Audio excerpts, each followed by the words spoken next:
Siinä sitä on joustoepoksia. Se on näin juoksevaa, että pitäisi olla jotain muuta kuin tollanen tasainen levynpala. Se meinaa mennä yli reunan. Noin. Nyt on pari kierrosta menty. 2 kerrosta on epoksipohjamaalia ja ukkonen jo jyrisee. Niin ihan hyvä ajoitus. Tää on vasta maalattu, mutta se on nyt niin lämmin. 28 astetta taitaa olla, niin toi maali kyllä jysähtää aika nopeasti. Että nyt se kestää jo vaikka sadetta, se on aika nahkea saman tein. Ja eipä toi tinneri ohenteinen varmaan ole vesiliukosta muutenkaan, mutta siltä se nyt alkaa näyttämään, että eipä toi nyt ainakaan ruosteessa enää ole. Niin. Sitten täytyy vähän koettaa. Siinä hiukan näkyy noita. Siinä on aika syviä. Tää on niinku parempi puoli, että toi toinen puoli on aika paljon kauheampi. Jos siihen tempaisi vähän epoksipakkelia noihin monttuihin. Ja sitten pitää kitata erikseen toi saumapaikka tosta sillä pehmeämmällä epoksikitillä. Mutta nytpä se on ainakin suojattu toi metallipinta piiloon. Totta kai toi pohjapuoli jää käsittelemättä, että jos olisi kuuma ilmapallosta saisi roikkumaan tämän koko paatin, niin se olisi helppo tuosta alakautta sitten tehdä, että ei tule täydellistä tästäkään, että sieltähän se alkaa ruostumaan, mutta kestää toi muutaman vuoden ennen kuin koko köli putoaa pois paikaltaan tai häviää olemasta. Okei, seuraava vaihe on meneillään ja toisen puolen tallat on otettu pois tuosta veneen kyljestä, niin siinä on traktori laitettu puntiksi. Niin tällaista pientä harrastetta.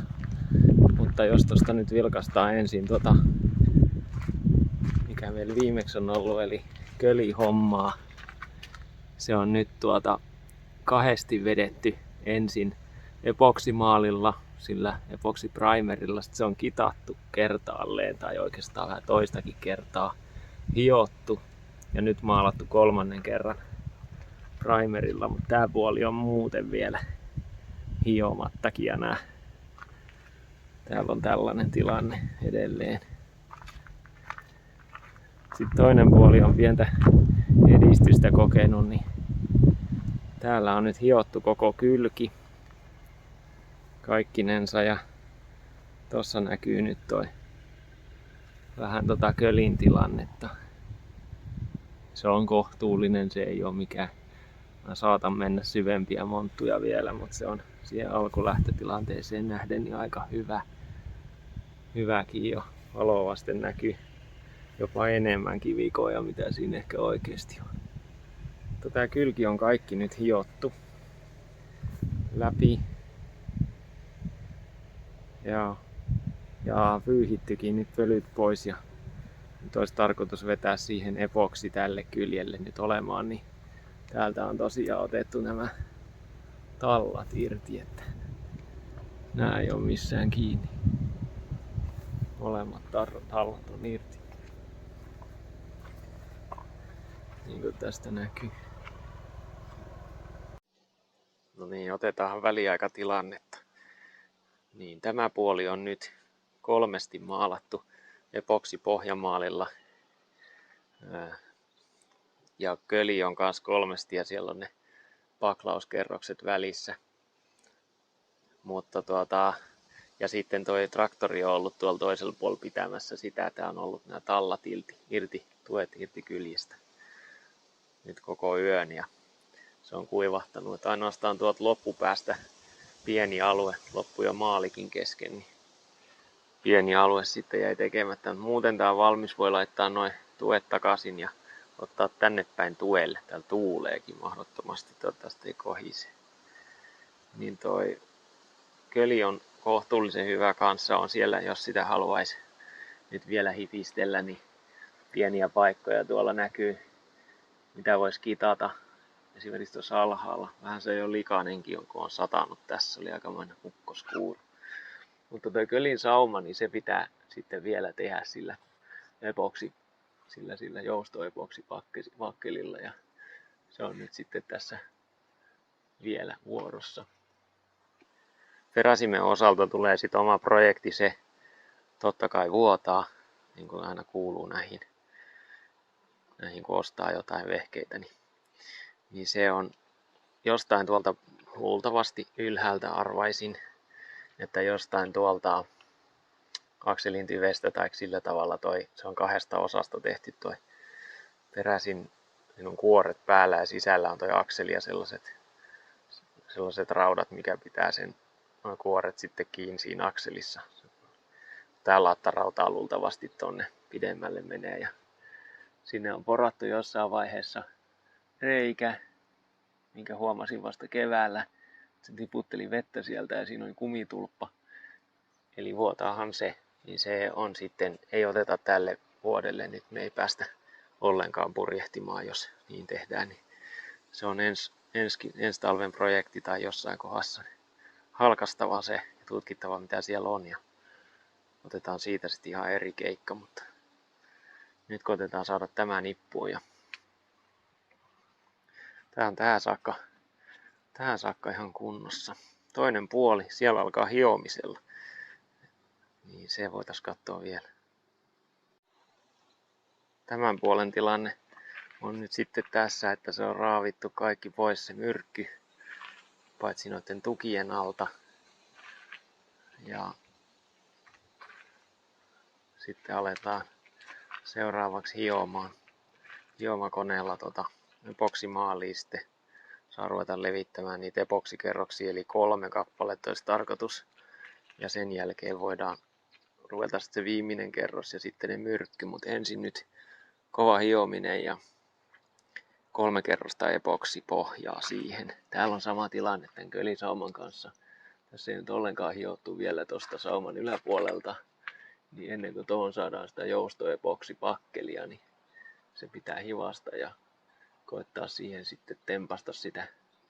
Katsoa minkälaista kamaa sekin on, mutta hiukan kuultaa läpi toi paklauskerrokset tuosta kölistä. Siihen nyt tulee ehkä 1 kerros ja sitten vielä 1, niin sitten olisi 5 yhteensä noita maalikerroksia. Mutta nyt aloitetaan hiomaan, josko se onnistuisi jotensakin. Katsotaan tältä puolelta vähän tätä tilannetta nyt, kun tämä puoli on päästy jo aika pitkälle.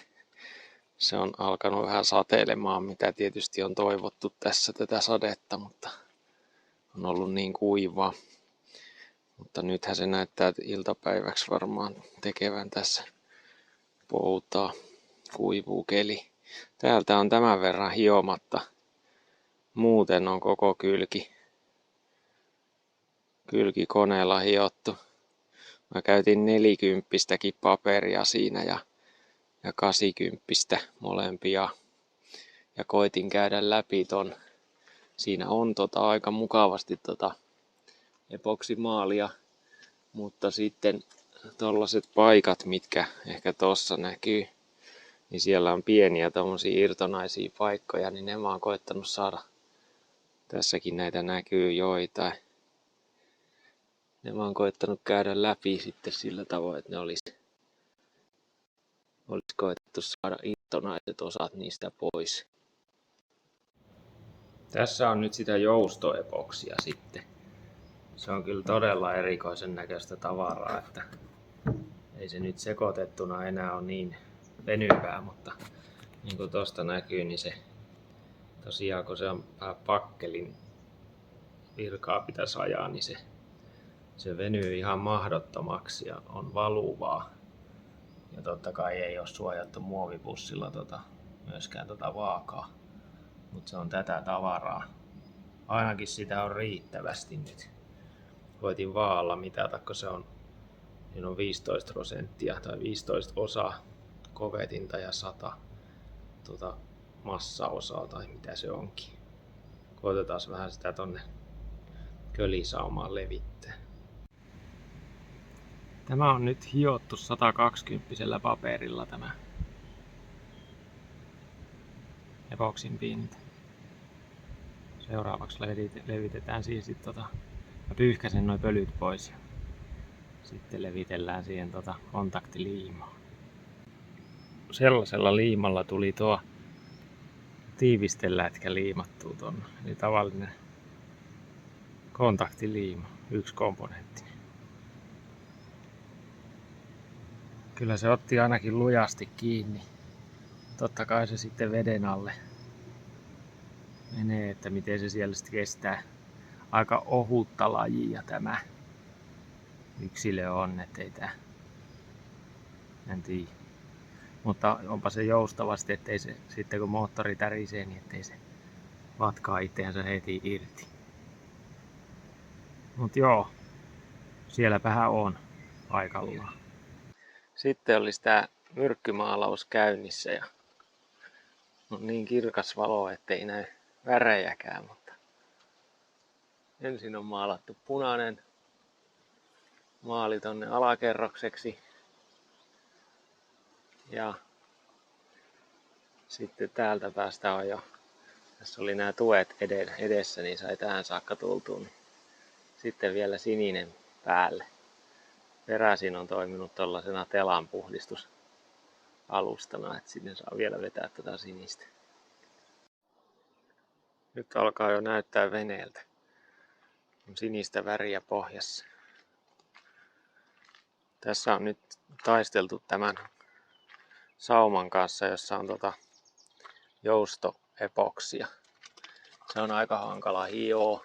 Se on nyt toista päivää kovettunut tai toista vuorokautta. Ja mä sitä koitin hioa tällaisella 40 paperilla. Tässä taitaa olla sitä ensimmäisen vuorokauden jälkeen. On selvästi ehkä vielä niin kuin liian tuoretta. Et toisen vuorokauden jälkeen se jo vähän helpotti, mutta se on hankalaa hioa, koska se on niin sellaista elastista. Mutta sen saa yhdensuuntaisin vedoin jotenkin tasoittumaan ja se on nyt ihan siedettävä. Näyttää epätasaiselta, mutta sitten kun siihen saadaan, mä vedän nyt kaiken päälle vielä tuon epoksiprimerin eli koko ton kölin alueen, missä on harmaata ja sen jälkeen tulee tuo punainen myrkkymaali ja sen jälkeen vielä tuo sininen kerros, niin josko se siitä sitten alkaisi valmistumaankin tämä projekti. Parin päivän päästä olisi autokuljetus ja tämä nyt ehtii siihen hyvin.